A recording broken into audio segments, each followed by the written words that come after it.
Yeah, Redskins' worst team in the league defensively, of course, giving up over 400 yards a game.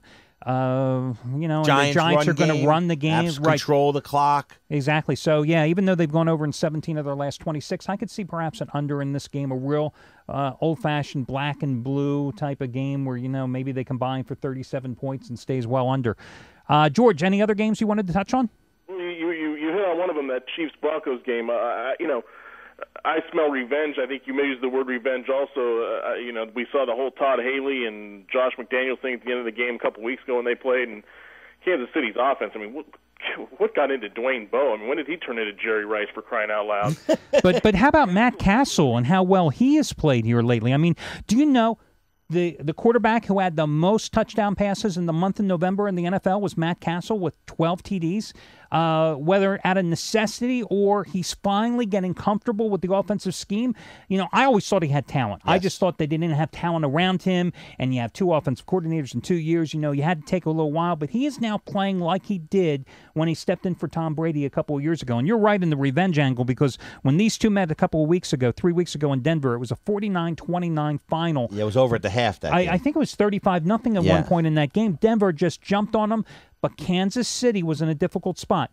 Denver was coming off the bye. They were pumped. And remember, Denver, prior to the bye, had lost that heartbreaker to the Jets. Meanwhile, the Kansas City Chiefs were coming into that game, coming off an overtime loss at Oakland, a game that they should have won. They lost to 23-20. They were down on the road a second week, and Denver just jumped on their asses. Yeah, and I think that this is another spot where I lean a little towards KC in a first-half play. Again, laying about 6.5. In the first half to try to get the touchdown win. I think they're going to come out remembering the last game with the revenge factor and look to really take it to them early. And I think you may be able to get out of this game with a win at halftime. Now, it's interesting. I mean, you're looking at the regular line in this game at 8.5. You're looking, well, you know what? I'll tell you what. If you shop around for the first half price, you can get anywhere from 5 to 6 in this game. I was going to say I didn't see a tremendous value in not betting the Chiefs for the entire length of the game, as opposed to laying 8.5 versus laying 6 or so in the first half. But, there might even be a 4.5 out there, too. So I can certainly see that. And, I mean, Denver... Whew, man, was that a bad game. The last 2 games they've played, just bad. You like Kansas City in this one? Absolutely. I just think that, and I think I agree with your assessment on the first half. Maybe that's the way to go. I mean, the way Orton's throwing the ball over the yard, I mean, the back door might be open, but, look what they did the last time they went on the road to San Diego. San Diego beat the crap out of them. I just think that... and sometimes you can't be scared to lay the big wood, even when the underdogs seemingly are ruling the roost. When you have that game and they try to scare you with a big line, listen, the bookmakers are a lot of things. They're not dumb. When they make a line 9.5 or 8.5 or 9, that's the real line. That's not. They're not making a mistake. That's the line. Hey, and maybe a total is the way to go here too, because there is no love lost.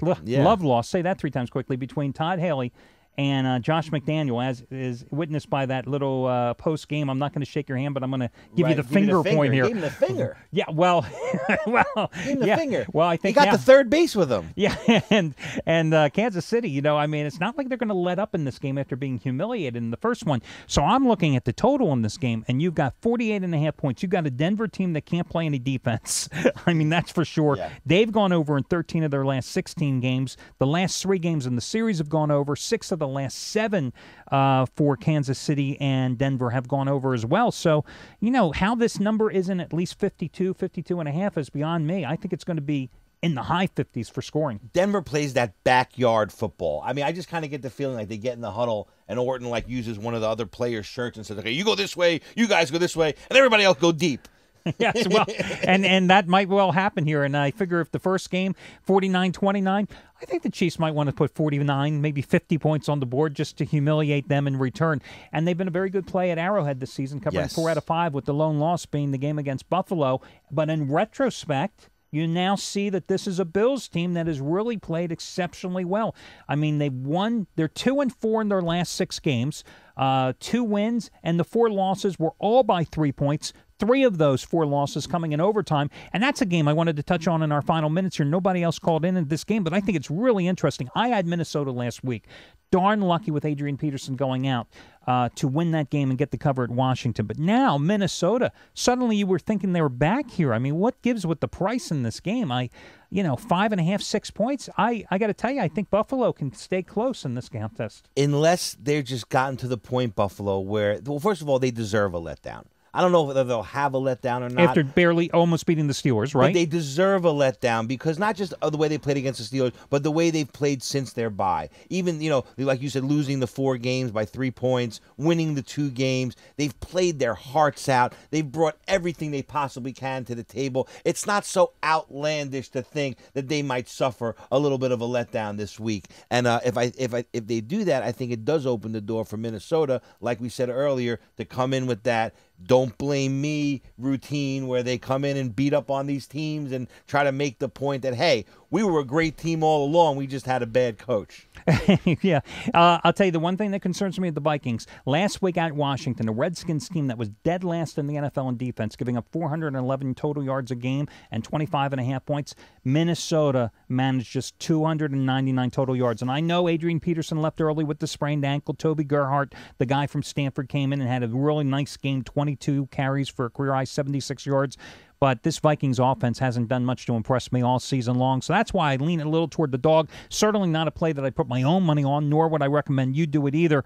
Another game that nobody touched on today, Steve, quickly in our final couple of minutes. Cincinnati? Oh. Yeah, exactly. Yeah. This Cincinnati team is a team that you called out week one as a fraud. You got on here on the show. You told everybody, look, guys, you watch this team throughout the season. They are a complete bust. Don't tell me about T.O. and Ocho Cinco and grabbing your popcorn and all that stuff because it's just a lie. It's a flat-out lie, and you've never been more right about a team in your life. I think these are 2 teams going in 2 different directions. Cincy will be looking for a new coach next year and looking to blame this year on him, just like the other 2 teams we just talked about. New Orleans at the same time got Reggie Bush back, and even though he was single-handedly responsible for not getting the cover last week, I think that he gets better and better every week. They're getting better and better every week. I like them even to compete for a repeat for the Super Bowl. Oh, wow. I wouldn't go that far. I'm just telling you. Because Drew Brees is so inconsistent throwing all the interceptions. But Bengals 1-7 against the spread their last 8 games, and in that 8-game period, giving up 29 points a game, 12 sacks on the season. Drew Brees is going to be back there, and, Brees is going to be just counting, watching, waiting for his receivers to go.